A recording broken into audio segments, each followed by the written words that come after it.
ಬೆಸ್ಕಾಂನ ಕಿರಿಯ ಎಂಜಿನಿಯರ್ ನೇಮಕಾತಿಯಲ್ಲಿ ಅಕ್ರಮ ನಡೀತಾ ಇದೆ ಅಂತ ಆರೋಪ ಕೇಳಿಬಂದಿದೆ. ನಿನ್ನೆ ಈ ಕುರಿತು ಬೆಂಗಳೂರಿನ ಪ್ರೆಸ್ ಕ್ಲಬ್ನಲ್ಲಿ ಸುದ್ದಿಗೋಷ್ಠಿ ಮಾಡಿದ ಕೋಲಾರ ಜಿಲ್ಲಾ ಜನಪರ ವೇದಿಕೆಯ ಮುಖಂಡರು, ಬೆಸ್ಕಾಂನ ಕಿರಿಯ ಎಂಜಿನಿಯರ್ ನೇಮಕಾತಿಯಲ್ಲಿ ಅಕ್ರಮ ಆಗಿದೆ, ಕಾನೂನು ಬಾಹಿರವಾಗಿ ಡಿಪ್ಲೊಮಾ ವಿದ್ಯಾರ್ಹತೆ ಪಡೆದವರು ಅರ್ಜಿ ಸಲ್ಲಿಸಿದ್ದಾರೆ, ಅಂಥವರ ಅಭ್ಯರ್ಥಿತನವನ್ನು ರದ್ದುಗೊಳಿಸಬೇಕಿದೆ, ನೇಮಕಾತಿ ಅಧಿಸೂಚನೆ ಮುಂದೂಡಬೇಕು ಅಂತ ಕೋಲಾರ ಜಿಲ್ಲಾ ಜನಪರ ವೇದಿಕೆ ಆಗ್ರಹ ಮಾಡಿದೆ.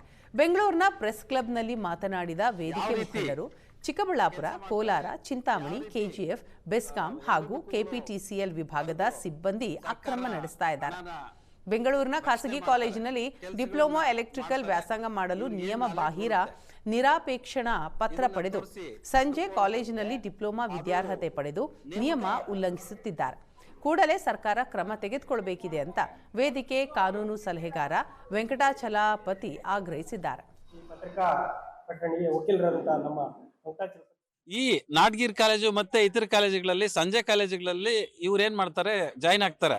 ಆಮೇಲೆ ಕಾಲೇಜ್ಗೆ ಅರ್ಜಿ ಹಾಕ್ಬೇಕಾದ್ರೇನೆ ಸಿಟಿ ಒಳಗಡೆ ಇರಬೇಕು, 50 ಕಿಲೋಮೀಟರ್ ರೇಡಿಯಸ್ ಒಳಗಡೆ ಇರಬೇಕು ನೀವು ಕೆಲಸ ಮಾಡುವಂತ ಜಾಗ ಅಂತ ಹೇಳ್ತಾರೆ.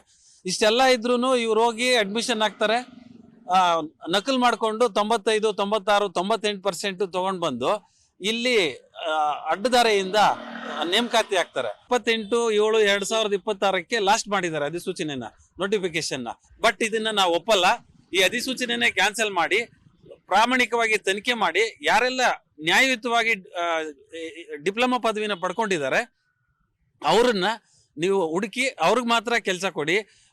ಅಯೋಗ್ಯರಿಗೆ 50ರಿಂದ 70 ಕಿಲೋಮೀಟರ್ 50 ಕಿಲೋಮೀಟರ್ ಒಳಗಡೆ ಇಲ್ಲದೆ ಇರುವಂತ ವ್ಯಕ್ತಿಗಳಿಗೆ, ಅಂದ್ರೆ 100 ಕಿಲೋಮೀಟರ್ 120 ಕಿಲೋಮೀಟರ್ 90 ಕಿಲೋಮೀಟರ್ ಇಂದ ಕೆಲಸ ಮಾಡಿ ಇವ್ರು ಯಾವಾಗ ಕಾಲೇಜಿಗೆ ಬರ್ತಾರೆ, ಯಾವಾಗ ಬಂದ್ರು, ಹೆಂಗ್ ಸಾಧ್ಯ 98% ತಗೊಳಕ್ಕೆ? ಕಾಲೇಜ್ಗೆ ಬರಲ್ಲ, 85% ಅಟೆಂಡೆನ್ಸ್ ಇವ್ರಿಗೆ ಹೆಂಗ್ ಸಿಗುತ್ತೆ? 120 ಕಿಲೋಮೀಟರ್.